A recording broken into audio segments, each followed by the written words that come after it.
to be a content creator like long term, you have to definitely have like a business mindset. You kind of have to run it like a business. These are kinds of people that I consider professional creators, people who have like longevity.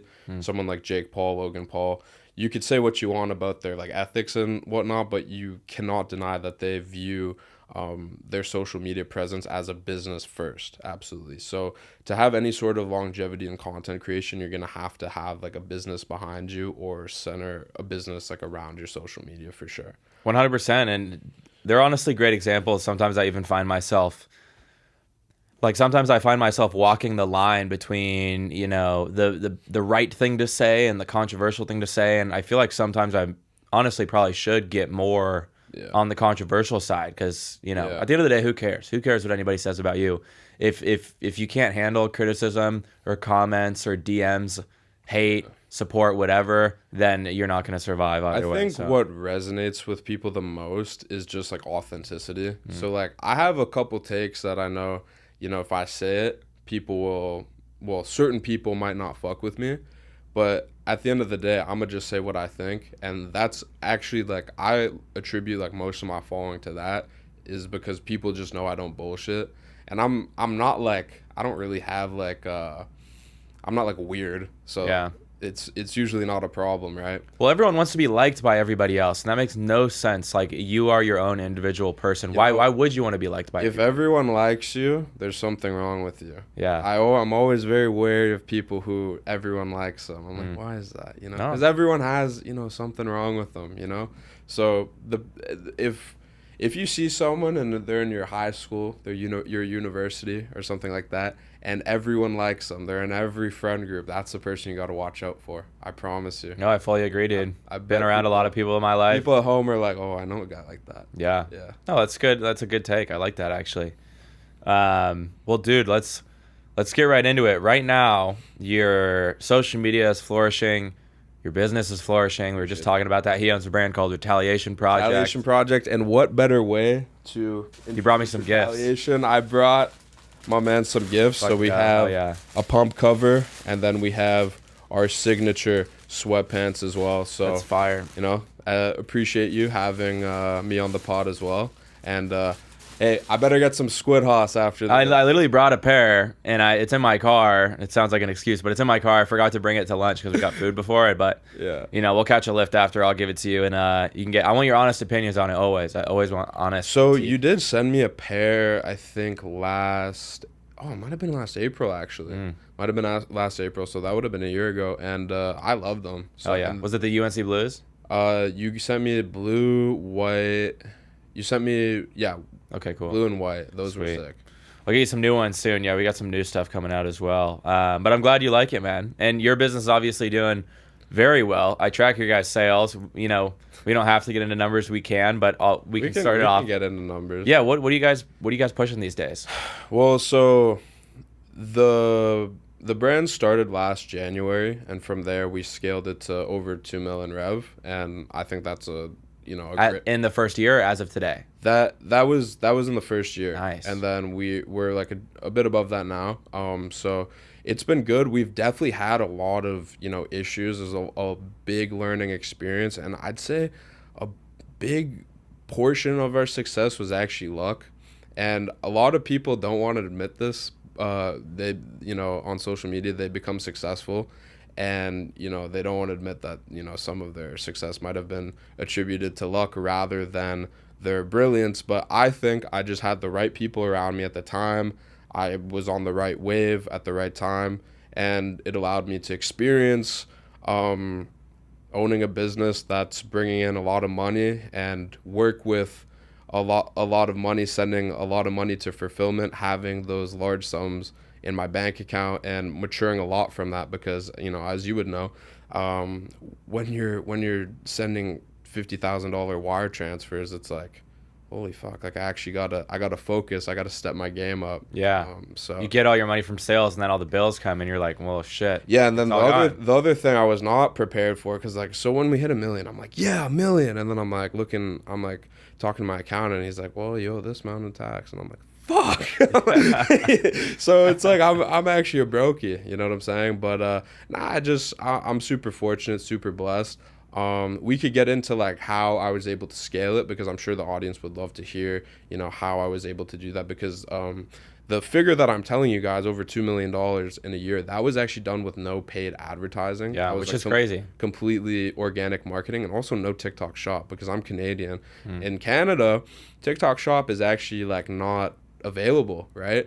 Which is absolutely crazy. There's also no TikTok creativity fund or any of the vehicles you can use to monetize your videos. And I like get a decent amount of views on TikTok, so that's a lot of money that I'm not getting, unfortunately. But Yeah. then again, you could also, I still think it's fine. I'm just happy that I'm even in this position. Hell yeah, man. Well, dude, I appreciate your humility, but I want to hear about it. How do you build a multi-million-dollar fitness brand organically with, essentially all the disadvantages you could have? Yeah, so absolutely. So the first thing that we wanted to nail was the quality. I saw an opportunity in the market to bring something that was, I felt like in the fitness space for fitness apparel, there's a big lack of quality. And I know with Squid Hoss, you guys have some real quality shit, so you guys definitely saw that opportunity as well.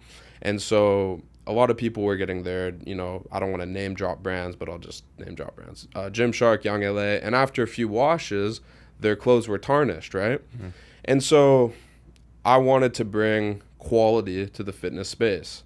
The other thing I wanted to do was curate an aesthetic that a lot of people resonated with. So the aesthetic that you see on the Retaliation Project in Instagram, that's like my brainchild. Like It's a look. It's a specific catered type of exactly. Like I engineered that, and a lot of people identify with that vibe. And when they wear Retaliation, they feel in that ethos. They feel like they're in that moment almost. It's like when you tell okay, so I relate it to like comic books. If you're watching Batman and you resonate with the character, you think you're like the lone wolf or whatever, and then you put on a Batman shirt as like a little kid, and then you feel like all cool and stuff. I wanted to bring that same type of idea to a gym brand. So when you're in the gym, you feel like, boom, I'm about to kill it right now. I feel powerful. I feel like in this moment I can do anything. That was kind of what I was trying to bring to the gym space, along with unmatched quality. But the thing is, I didn't even talk about how good the quality was. That was more so just, people would buy based off the fact that they really enjoyed the story behind the clothes. And then when they got the quality, we had a huge increase of returning customers, because when they felt the quality, they were like, holy shit, like this is good stuff, right? And so I feel like the fact that I didn't advertise it as really good quality, but then the consumer got the merchandise and actually felt the quality, just made them love the brand even more. And so from there, we had an absolute cult following. Like people, I see people criticize the brand sometimes, and then I think, oh golly, because I know a few of our fans are crazy and they're gonna like try and like fucking like kill these people. I'm not even kidding, which I don't condone. Like they get like condone. defensive when they see other people like talking shit on. Yeah, so if they're like, oh, this design is like whack, this and that, which is fine. Like I completely. Yeah, not everyone's gonna like your stuff. That's what I'm saying, dude. It's like if you don't like our stuff, you can go buy from someone else. And I actually like commented myself on a page of someone like hating on our stuff, being like, oh, this brand is better. I was just like, dude, if you like that brand, that's sick. You know what I mean? Like, yeah, no big deal. But regardless, our actual like fans. So it doesn't take a lot of people to make a lot of money. So let's say your average order value is $100 and 1,000 people buy that, every month.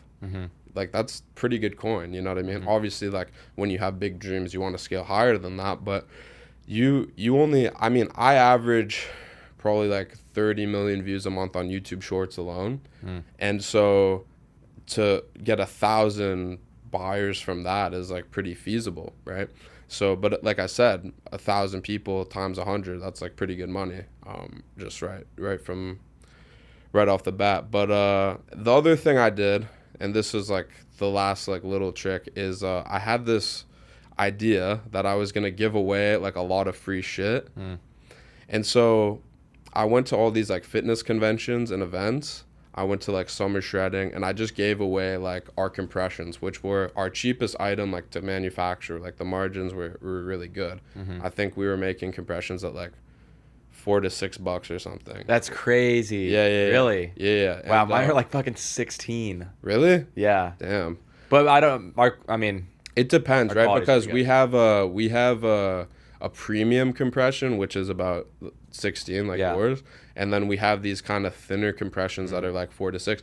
But the thing about it is, people preferred the thinner ones than the higher quality ones, because I think the thinner ones accentuated the physique a bit more, so people like that. Anyway, I just started giving them away, right? Because I'm like, fuck, well, you know, this is like $1,000, like no big deal. That's like your marketing budget kind of. Exactly, yeah. So I'm just giving them away, and then suddenly everyone at this whole event is wearing my brand, and everyone's like, what the fuck is this brand? So they're looking it up on their phone, and then I swear that was like the first like big month we had. Like we had like so many people buying solely off, because at the convention everyone's taking photos, posting photos, so I'm getting like a ton of free traction off like these micro influencers wearing our shit, or they're taking pictures with influencers wearing our shit, right? So that was something where I got a lot of, I guess, like cred or whatever, and a lot of people like started to kind of know who we were. Nice. That reminds me a lot of like this Red Bull story one time. Have you ever heard this, the Red Bull story? The crushed cans at the bars? Yeah. So for anyone who's listening or watching, essentially when Red Bull was trying to break into the UK market, people at least back then didn't drink energy drinks, right? So people were like, what the fuck is Red Bull? No one cared. No one wanted to buy it. They were doing very well in the US. No demand over there. So they started filling up all these trash cans on the street and dumpsters with empty Red Bull cans. That way everyone's like, why is my trash can overflowing with Red Bull? And then they go look it up, and then they go buy it. And, you know, now Red Bull might be like one of the best marketing brands of all time. So it's interesting. That kind of reminded me of that. And it's a good idea. Yeah. I mean, I used to say like free is key, because like if people can't get their hands on your stuff, like it doesn't really matter how good it is. I think like word of mouth is like, it's so underrated. Everyone's talking about like doing these Facebook ads or getting these views on TikTok, but actually physically holding the merchandise and wearing it every day and having people say, this is my favorite garment, like that does a lot more than you think. Yeah. Because I think people get, they go under like paralysis. They're constantly looking at like graphs and numbers on a screen, and these are like smart, like business people, right? But then they discount the softer side to it, like the more personal side. And that's something where like an influencer content creator can come in and really capitalize on that and fill that void. So that's something I guess we like excel at, quote unquote. And if you got, that's free game. If you guys want to copy exactly what we did, you guys go ahead for whatever your business is. Dude, it's one of the easiest things you can do, and it's super effective. And it's a great method when you're first starting out. But then, you guys are still doing very well. What percentage of traffic to your guys' business or sales, whatever you want to call it, do you think comes directly from you versus some of the other guys? It depends. I would say that I'm an integral part to the marketing effort, and I definitely think if I wasn't attached to the brand, it would fail, because like some of our issues, like whether it's like a shipping issue or whatever, people are banking on their trust in me. So that's kind of like one thing that's like good about like influencer brands, but then I really have to make sure that, I'm communicating with my following and I'm transparent with them, because let's just like, I'm making up some random scenario. Let's say there's like a fulfillment issue, right? And that's technically like not my fault. Like I didn't do anything with that. Like the machine broke or whatever. Yeah. But I have to communicate that to people, or else they're going to get fucking pissed at me, and they're going to say, oh, scam this, scam that about the brand, which is not the case. So you just have to be really on the ball with being transparent. I think that's something you're really good about, because you're constantly like updating people on this story. There's another company called Echo Vision, and this guy, his name is M. Yeah. He's the most I think that's the best thing about the brand. He's like the most transparent person ever. Even a little too transparent, because he's like showing people his fucking bank account and like where all the money is moving. I'm like, dude, that's a little much. But it makes people love the brand, because they know like like beyond anything, what he's trying to provide to people is like true value and just enjoy like a product rather than purely like, making money. Because like we get it, like we're all trying to make money, but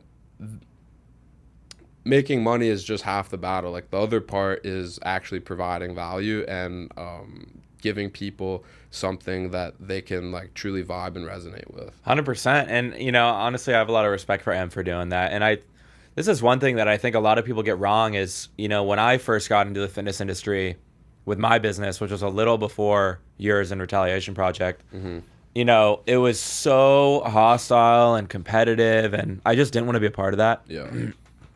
I hate it when people compare your brand to other brands, and that's just it's naturally going to happen, but it doesn't need to, right? It doesn't need to happen. People don't need to shit on another brand in order to make yours look better. I feel like if anything, it makes you look worse. So whenever people are in my comments like, I would rather buy this brand, or they try and compare it like, well, this brand's, you know, compression is cheaper, or this brand's shorts are half the price. I'm like, go buy from that brand, man. Like, man, like if you want a cheaper product, like go check it out. But I never shit talk anyone. I think it's very important to not shit talk other people. I've been known to talk a little bit of shit. I just call it like I see it at times. You know what I mean? Like if a brand, like I never really criticize like brands. I more so criticize like people because, I mean, like in the fitness industry especially, there's a lot of vain, egotistical people who are like divert of morals, and you know it makes sense because fitness industry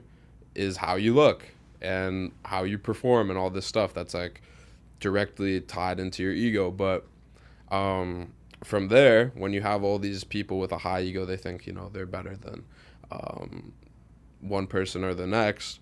That is perfect for, you know, scamming the audience, right? Because they already are coming from the perspective, I'm better, I deserve their money and more on top of that. Yeah, there is a lot of shady stuff that goes on in it, to be honest, and it's unfortunate because at the end of the day, the whole industry is about what? Becoming better. Yeah. Building yourself, building others. It's a lot easier to build with other people than... Yeah, there's a big like facade. I feel like it's seen as initially, oh, we're trying to lift each other up, be in the gym, but in reality, there's a lot of scams and bullshit behind the scenes. But well, I want to get into the origins of the business and who the origins of you who were before, but before we get there, because we're on this topic and you know talking about this whole facade, let's talk about juicing a little bit. And yeah. You know, this is for some reason it's kind of died down, this topic, but you know, a year ago, 2 years ago, when the fitness industry was like ripping, and it was, you know,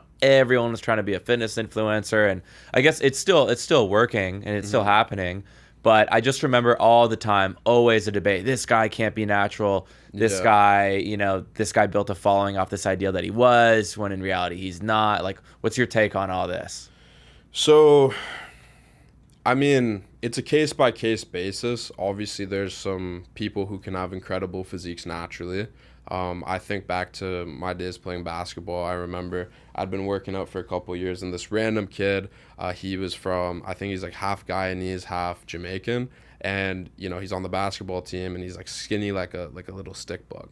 And I'd been working out for a while, so I'm showing him the exercises, and we start going to the gym together. In 6 months, he like surpasses my physique. He has like shoulders, like massive shoulders, huge arms, and like he wasn't taking any juice because like the kid could barely, like back home, he had a rough like home life. Yeah. He could barely afford like food to begin with. So I'm like, where the fuck is he finding money for steroids, you know? Yeah.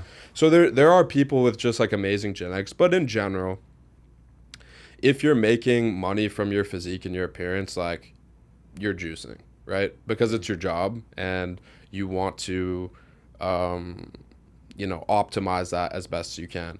So it's a double-edged sword because, you know, you want to be open about it and you want to, like, ideally, like, hey, this is what I'm taking. But at the same time, it's like you don't want to glorify it and, you know, have kids, like, potentially hop on it. But I think honesty is always the best policy. So as far as, like, the juicing goes and steroids in the fitness industry, I think there's a lot of people lying about it for like financial gain, definitely. And it goes further than that. It's selling programs, yeah, getting views. They're saying, but they're also, you can do this, you can achieve this there's a naturally. huge, okay, so what we're seeing now is like the rise of male body dysmorphia. Like male body image is, it's the worst it's ever been, because what we're seeing now is a bit what women back in, you know, the 2010s were facing in terms of, you know, I have to be so skinny and this and that. But they they had past generations of dealing with that. So women are a bit better equipped emotionally to like handle like the pressures of like social media and whatnot. This is new for men, right? So they're seeing these guys who are like fucking 6'4", like juiced out of their tree, photoshopping all their photos, saying they're natural. And this is having men look at themselves in the mirror and saying, what's wrong with me, as if there's something wrong with them. But the fact of the matter is they're not doing those prerequisite things to achieve the physique in the first place, right? Yeah. People say like genetics, this and that. I think like that's a factor, but for the most part, like in bodybuilding, it's like your diet and steroids, and then, you know, training and all that stuff is like is after. I want to challenge what you're saying a little bit, because first of all, I agree with the first part. I agree that we are starting to see signs of body dysmorphia in men. However, and this is a little, maybe some people might not agree with this, which is totally fine. Feel free to DM me. I think it's actually a net positive, because I think in the opposite of, you know, body dysmorphia in women, which usually results in like, you know, not eating as much, right? And, you know, malnutrition in order to be very skinny. For guys, as long as you're not taking unhealthy amounts of juice, it's kind of a positive. Like if you're walking around and all you're doing is seeing billboards of like jacked guys, and every time you open your phone, it's jacked guys with six packs and massive chests and back. Like if that does make you feel a little insecure and that gets you into the gym, I would argue that that's a net positive, not only for your health, but also in terms of overall goals in your life. I think so many people, as soon as they start going to the gym, they start to realize like, wait, I can actually like work hard and achieve something, not just in the gym, but in all areas of my life. Yeah, so I actually agree with that. I don't think insecurity is like a bad thing necessarily. It's how you channel it, right? So if I envy someone and I'm like, oh my God, it could be applied to any sort of thing. So if I'm like, oh my God, this guy has like an amazing body, I want to look like him, and then that gets you to the gym, that's great. If you see someone who's killing it in business and you're like, fuck, like, you know, I wish I had what they had. But then you go and then you start a business and you know, you try your best, you're learning every day, that's great. You know what I'm saying? Where it gets a little weird is like, yeah, like you said, with the taking too much juice or whatever. But I think that comes down to the IQ of the individual, because no one's just seeing a sick physique and fucking just injecting themselves right off the bat. Like it's more of like a slow burn of like insecurity over time and not like handling it in the best way. The real kind of evil is when they say, hey, I'm natural, buy this training program or buy this bullshit supplement that doesn't work, right? Agreed. And they're building their foundation of following off of a lie. Yeah, no, I fully agree with that. It's unfortunate. It really is unfortunate. Yeah, but as far as like, bro, people are starting to get exposed and everything. When I was I could expose so many people. I will never say what someone told me in confidence, but I could tell you a lot of the people who say they're natural and they even look natural are not natural. Yeah, I bet. Not surprised. The one thing I would say, actually, we won't even go there. Fair enough. All right, well, let's jump back a little bit, right? I want to talk about before. I think a lot of people see you now. You have, you know, what do you have across platforms? Like 2 million, 1.5? No, it's not that high. I have 400K on YouTube. Which is huge. 4 million on TikTok is like 400K on YouTube, first of all. But it's like, I had mainly built it through YouTube Shorts, so I actually get like pretty good engagement on my YouTube videos, and a lot of people want me to shoot more YouTube videos. We're gonna shoot a YouTube video after this, so if you guys see that. Yeah, so 400K on YouTube. I think I have like 135 on Instagram, and then almost 500 on TikTok. Okay, well, still, that's awesome, right? That's a huge platform, right? A big loyal fan base. you have this business that's, you know, once again thriving right now. It's you know, and hopefully it continues to. It seems like it will. But for everyone that's watching and they're like, well, how do I do that? Yeah. Right? I want to talk a little bit about your origin story. Before you posted even your first video, where were you in life? How old were you? What was going on? I think you told me you were a bouncer. Yeah, like, yeah. Tell us the origin story of Connor. Yeah, so I actually became a bouncer after I was making like 10K a month already, but we'll get into that a little bit later. So I was a student. I was broke as fuck. I was spending all my money on like paying for school. I was spending all my money on rent. I was spending all my money on like groceries, and I had like nothing left over. I remember I remember I was dating this girl, and we went to like McDonald's, and I tried to buy us like two McDoubles, like one for her, one for me. My card declined. There you go. And I looked at that and I was like, it's time to get the money up. You know what I'm saying? So I grinded. The actual origin of this starts with a breakup. So I was dating this one girl. This is a different girl, but I was dating this. It was like probably like a 2-year process, this whole thing. So I was dating a girl. We break up. No, it was a fine breakup, clean breakup. A couple months later, I see she's dating like a celebrity, right? I'm like, I look at the celebrity. He has like 6 million followers or something. I'm like, yeah, I could do this. That's literally what I was like, I could do this. Like, I was envious, right? But just like we said, we're channeling the envy into something positive. So I'm like, okay, I'm going to do, I didn't think I was going to do social media. I just thought I was going to be successful in something. So the first thing I did was crypto, or I tried anyway. So I'm like looking at the charts. Then I realized, okay, I have no money. So how am I going to do crypto? Yeah. So then I got a job working illegal construction. It was cement mixing and bricklaying. Illegal construction. The reason it was illegal because there was like no safety insurance. I was getting paid under the table. I don't know if I can like legally say that, but whatever. It's like fucking, I ended up making like $4,000.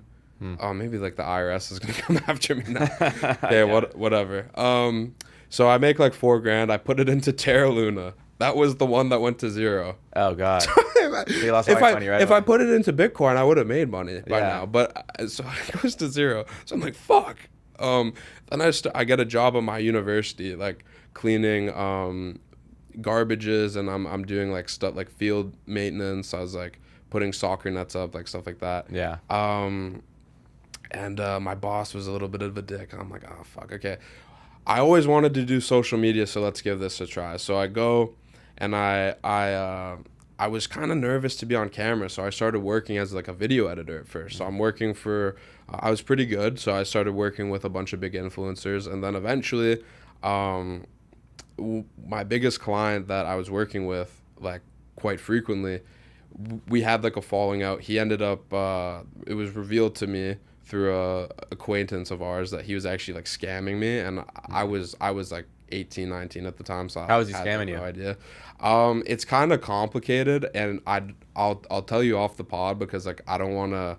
It would literally take me like 15 minutes to explain it. So, well, how were you even getting these clients in the first place? You just email them, DM them. I want to. Yeah, it was like cold DMs, cold emails. Just hey, but so the one thing I would do, and this is a good tip if you guys ever want to be like a video editor or anything like that. I literally would make a free video for them. Like before they had even asked me, I'd be like, hey, I made this free video for you. Like you always, because you want to put in the sweat equity if you're not established. So I would literally say, hey, I made your free video. I can make you another free video. If you like it, we can work together. So then I would always do that, and I got like a decent clientele. I had probably like, I want to say 10. Nice. So I was making like okay money from that, but like again, it was like barely enough to like cover rent because I'm paying for my school, which is like a fucking scam. It's like $20,000 a year. Yeah. So anyway, I ditched that, and then I was like, okay, I'm gonna do TikTok. So I start posting, 15 TikToks a day. I was looking at the ones that did well. The ones that did well. What were they? What was the first type of content? Literally just me like talking shit, just random stuff, talking about like training, bodybuilding. I was like more into like actual like the sport of bodybuilding, so I'd like talk about that. Was that the green screen type videos back in the day? Oh yeah. And what at what point was this? What year? This would have been like 2022, Oh maybe. shit. So you had a recent start. Like early 2022. Yeah, yeah. I'm talking about like. Damn, I thought you had been doing this for years. No, not that long. Wow. Well, like I had a TikTok account where I did like I made a few transformation videos, but like I'd post like once like a month. Yeah. So, like I don't really count that. Yeah. Anyway, I'm just posting like 15 videos a day. The videos that are doing well, I'm, trying to remake them, get the hype. And then eventually I was like, okay, like I gotta like lock in. So I just kind of figured out like a video formula that worked, which was like my original like split screen videos where I'd like commentate over stuff. And then I realized something funny about the algorithm. I realized that all my videos that did well, like I one day clicked on TikTok analytics and I'm like, all the videos that do well have like a high retention and all the videos that do badly have a bad retention. So my goal in making videos and going viral is keeping people on the video for as long as possible, keeping their interest. So I started changing the way I would talk, and I would cut out like any filler. I would speak with a specific cadence, and a lot of people criticize me for that and say I sound stupid, like a bro, this and that. But that's exactly what's keeping them on the video, which I find so ironic. And then from there, my videos just like exploded, quote unquote. I mean, some people would say, "Oh, you're irrelevant, bro," but I think my views are okay, so we'll just go with that. Yeah. And I was able to build a following off that. From there, that's when I launched Retaliation Project. I had a group of loyal followers at that point, and so I made a couple videos saying, "Hey, I have this brand. Do you guys like it?" And they're like, "Yeah, bro, we love your brand. We support you." These are like more the diehard kind of people. And since I had already built like that trust and connection with my followers, it was easy to convert them over to, a clothing brand. You know what I'm saying? And then as far as scaling the brand from there, because I know we wanted to get into how I did it with no paid ads, I looked at, Gymshark, Young LA, and all these different clothing brands. I'm like, wow, these guys have a lot of like athletes, but all these athletes are really like attractive model types, which is great, cool. But when do they say anything profound, or do they make you laugh, or like is there any sort of like emotional connection? Not really. So then I started looking for athletes who had that, connection with their followers to where they would be better equipped at getting sales for the brand and transitioning people over to the brand just like I did, because people had that like emotional connection to them. Do you know what I'm saying? What is this, guys like Horse Meat and stuff? Yeah, guys like Horse Meat. He actually ended up leaving for Young LA. We can't afford him anymore. But oh really? He's blown up that much? Yeah, apparently. Wow. And so we had Shan was like our biggest, like, one of our biggest athletes. So he's like, if you don't know, he does like memes and stuff. But people find him like so hilarious and really resonate with like the videos he makes. So like I said, like people like that, they are the reason we were able to scale, because their followers were easy to convert because people like them so much. You know what I'm saying? Yeah. I'm yapping a lot. No, this is good, dude. I'm learning a lot. I think it's interesting. I think, anyone listening, like it's a different approach. Just like, no one did influencer marketing until Gymshark. And that's what blew Gymshark up. 100%. And there's a whole, or not even influencer marketing, more specifically like gym influencer marketing. Then Young LA doubled down on that and blew up because of it, right? So I like that you had a different type of approach. And obviously it's working well. With me and my brand, I'm trying to find a new type of approach, right? I can do the influencer stuff and it'll work, but we're trying to figure out, what's that next new idea that's going to grow us to the next level. So definitely. So I really like what you said there. I'm definitely trying to just always evolve. And the approach I took to get this brand to 2 million, that's not what is gonna get it to 20 million. Like there's a market cap. Yeah. It's like levels. Like, okay, I beat this level, now there's a new one. And I highly doubt we would be able to take that approach, because there aren't enough creators in the world with content like I just mentioned that could sustain that. Yeah. And then do I even have the budget to approach all these influencers and onboard them? That's another issue, right? So yeah, I think just evolving and learning is kind of all you really need when it comes to getting your brand to that next level, or at least the willingness to do so. But yeah, I mean, I'm excited. I think you guys are doing a really good job. I was telling you at lunch, like I really like your brand, like the Thanks, athleisure stuff, the the run club stuff and like just the look and the aesthetic. Like if you guys are starting a brand, I just want to say you need to nail your aesthetic, like what kind of vibe you're going for. Like your vibe attracts your tribe. That's a little corny, but it's true. Because if you just have like cool clothes, people are gonna say like, oh, cool clothes, scroll. Yeah. You know what I mean? Like they're not gonna, they want to be part of a club. They want to be a part of a group of like-minded individuals. And so if you just have like a shirt, yeah, sure, a few people might just buy the shirt, but like what's gonna keep them, what's gonna get the recurring buyers? You know what I mean? So. No, I think you hit it right on the head. Well, you know, on the note of influencers, we kind of talked about this at the beginning a little bit. You're on the business side of things and on the creator side of things. So am I. One thing that I've noticed being in both worlds at the same time is, dude, influencers are hard to work with. And I actually think that most types of influencer marketing are a complete waste of money. So I don't really I never pay people to post a picture anymore because it never does anything, at least in my experience. Yeah. There's a few creators that can get a it could be okay for like brand awareness, or like if you're trying to get a picture for your Instagram feed and you want a certain look. Yeah. But other than that, doesn't convert well though. Yeah. Directly. Right. But I'm curious what your experience has been like working with influencers. Yeah, it's hot and cold, you know. Sometimes you have like killer momentum with someone and you know, it's all is well. You're both making money. Everyone's happy. But, you know, you're dealing with people. So if you're in the influencer business, you're in the business of people and you're managing different personalities. And sometimes, you know, personalities don't align. Your opinion of what's good versus what their opinion of what's good is different. And then like we mentioned before, a lot of influencers, they have like a very like high ego, right? Which is not a bad thing. Like, your ego. Conor McGregor has a big ego. He's huge for the UFC. Yeah, ego is a feature, not a bug, right? And the thing about an ego is like, you know, you want an ego because if you don't have an ego, what, you're going to be like fucking dancing in the sand in Thailand, drinking, you know, beer and doing ayahuasca. Like that's what happens when you don't have an ego. Like ego is your pride. So it's good to have an ego. But my thing is like a lot of people think like they know best, right? And, you know, they're completely free to think that. But it just makes it all the more difficult to find, you know, a high performer who shares your vision. You see what I'm saying? So I just kind of think it's it's hot and cold. Some people are super easy to work with. Some people aren't.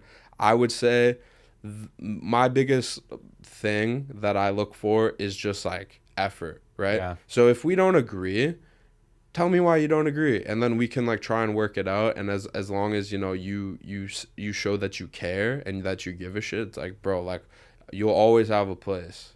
I really like that, honestly. I think that's really important. There's guys I work with right now that, you know, they have big followings and they have that look and they, you know, they're like, I want to get them more involved, but they're not putting in much effort. And at that point it's just like, sorry, bro. Like, and the day will come when the roles are going to be reversed. Like I might be chasing one person that I'm trying to get on the team right now. And this person's like popping on social media. And I'm like, hey, I'm offering you an opportunity to grow with this brand. As opposed to being, you know, one of many in this massive brand.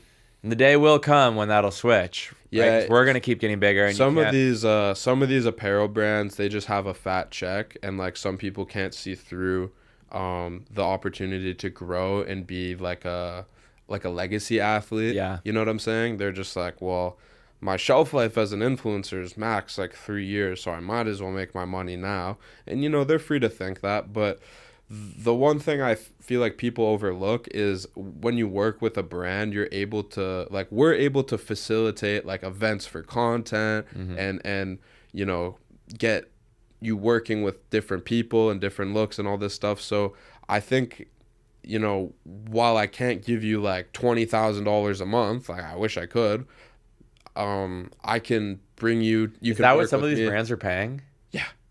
Really? So I know, I won't name names, but like, so on a few of the big brands, it's like, all right, let's do like this. Let's say you have like 500,000 followers and an engaged following. And you know, you meet like the threshold of like sales, they'll offer you a salary of between like 10 to like 20,000, But it's like it really just depends on like the fit. Like if you're like a Mr. Olympia competitor, maybe like it's a bit different with because they're trying to just get you on the team for recognition or for whatnot. sure. A lot of the UFC fighters that the different brands sponsor, they get no sales. Yeah, right? They have millions of followers, they get no sales, but they're a UFC fighter. But it looks cool. It looks cool, right? So I know someone told me who works at, I don't know if I should say this. He works at Young LA, and he like saw like the dashboard for Jorge Masvidal, and he had like 2 sales, and he has like fucking like 4 million followers. Yeah, well, I think it's just brand perception, man. It's funny you say that because I was hanging out with a couple of people this past weekend at Coachella, and they were pretty much telling me that this one brand is about to pay. Who was it? It was someone massive.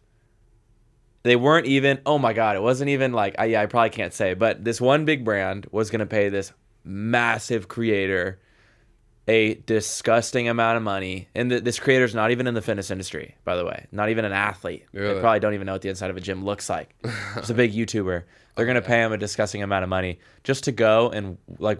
They only are allowed to wear their clothes for like the next couple months. So and that's not really gonna bring any sales in directly. You can't track that, but it'll be when you're so big and you're just trying to keep your product in front of people's eyes. It makes sense. Yeah, 100%. So, but I think you and me with smaller level brands that are growing steadily, but not at that level, it doesn't even make sense to like try and worry about that. I think you don't get the ROI. That's the thing is like, and for anyone listening or watching, like it can be very easy to look at anyone who's living the life you want and try and copy them exactly because you think that that's going to be the best way to get there. You'd probably be much better off looking at someone who's, this is what a guy who's worth over $100 million told me. He's like, it wouldn't make sense, Lucas, for you to take my advice, right? Maybe some of it, but you should be taking advice from someone who's worth $10 million, right? When you hit $1 million net worth, take advice from someone who's worth 10, then you can bump yourself up to the 100, then the billion. But if you're some broke kid and, your mentor or there's someone in your life or you're reading a book of someone is worth a couple $1 billion, like Elon Musk's book, it's not going to be applicable at all. I just read Elon Musk's book. It was a phenomenal book. It was inspiring. Not a single thing from that book I can directly implement into my life. You know what I mean? Yeah. But maybe a book of, someone who's created a brand like Kill Crew, like Colty. His brand's doing, probably anywhere from like 500 to $1 million a month. That can be something that I can learn a lot from, much more than a guy like Elon Musk, even though he's much more experienced and much smarter. So so much of learning is surrounding yourself with the right people, and like you cannot stretch too far or else it's not going to be applicable. No, I really like that point. What about, this is one thing that I want to touch on. We were just talking about this at lunch as well. Building yourself beyond one characteristic or attribute, right? Being well-rounded. I think the gym is so great for a lot of young men, but these days so many people make it their entire personality, right? What do you think about that? No, 100%. So I think like in our conversation at lunch, I always related to like the gym or something to that effect because I just think it's like super relatable. So let's say I'm a young man and I'm insecure. I don't have any like life's purpose. I'm going to take steroids. I'm going to be the big bodybuilder. Okay, now you're all big. You're pumped up, but you're wearing a gorilla suit. Internally, you're still that fucking weak, skinny little bitch. Sure, you have some muscles now, but you take the juice away. What are you? You know what I'm saying? I know a lot of guys like that too. As a man or just as a person, it's important to have a multitude of things that you're good with, whether it's like communication skills, whether it's ability in business, whether it's an ability to have effective relationships, because you don't want to hang your hat on just one thing. When you're a more well-rounded individual, you become impervious to, these external things that could be just taken away from you, right? So if I'm the guy with the hot girlfriend and then my girlfriend breaks up with me, like, what am I? Yeah. These people, like, they put everything into one thing that, they create this whole identity for themselves and they base all their value off of one thing. But You can't have that. I mean, the goal is, if you're like leveling up your character, you don't just put all your skill attributes in one thing. On strength, right? or yeah, exactly. Then your guy sucks. Like, sure, he might, if you put it all on fucking like strength, yeah, he's strong, but then he gets one shot. Dude, no, I fucking love that. I've never heard that before, but that's such facts. And another one is money. This is what I see right now. Okay, there's a lot of kids. This is a very good topic right now. There's a lot of kids who are dropping out of school, who are dropping everything, and they think money is the only thing that matters. And money's great. Yeah. Money fixes, I'm not going to deny it, money fixes majority of problems. But if money is the only thing you have going for you, you're literally a ticking time bomb to like blow up and a disaster story waiting to happen. And I know a lot of young entrepreneurs, young crypto guys, young e-com guys. I know a lot of people out there who are making a lot of money right now, and they think they're on top of the world, and they really have nothing else going for them. And the second that money disappears, if whatever their niche or whatever they're working on falls or fails or whatever, and their business doesn't work out, they're going to be screwed. And so it's the same thing as, you know, being a insecure little tiny guy on the inside, having this big jacked body. Yeah, if you're this, you know, if you're this self-conscious, nerdy kid from day one and you make a ton of money and now you feel like the man, you're not really the man. Like, your money is like creating this costume for you. Yeah, it's extremely important to be like emotionally and spiritually grounded. This is what I see from people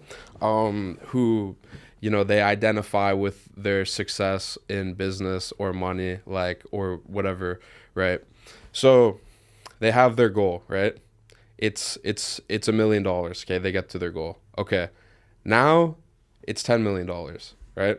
Okay, they get $10 million. Now it's $100 million. They get $100 million. Okay, so they just spend all that time chasing a goal, but the flagpole is always moving. So they never have, all their attention is externalized. They reach this goal of $1 million, and it's like they don't even know who the fuck they are. You know what I'm saying? They haven't had the time to have any sort of introspection. So you have all this money, and then it's for what? Like, you don't even know what you like. You don't even know what you know what you're doing. You're so focused on this secular thing, but we all know that money doesn't make you happy. Like, money fixes things. Money gives you freedom. Money allows you to experience things that you may well like. But when you're that guy who's like, fucking Sigma grind set, wake up at 3 a.m., work all day, drink a coffee, go to the gym, work at home. Like you said, like, you're a fucking ticking time bomb. Like, there's no way you're going to have a fulfilling life, like, in doing that at all.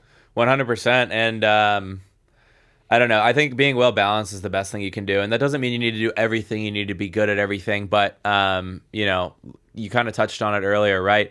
You know, have strength in your relationships, whether it's relationships with, you know, girlfriend or boyfriend, and your relationships with your friends, right? While also building your business or trying to make money, while also taking care of yourself physically. If you're doing all these things at the same time, giving yourself a hobby that you really enjoy, right? Strengthening your mind. If you're doing all these things at the same time, you not only are really fucking happy, but you feel very confident because it can't be taken away from you. You could lose your money. Your business could fail. My business could fail. It would suck.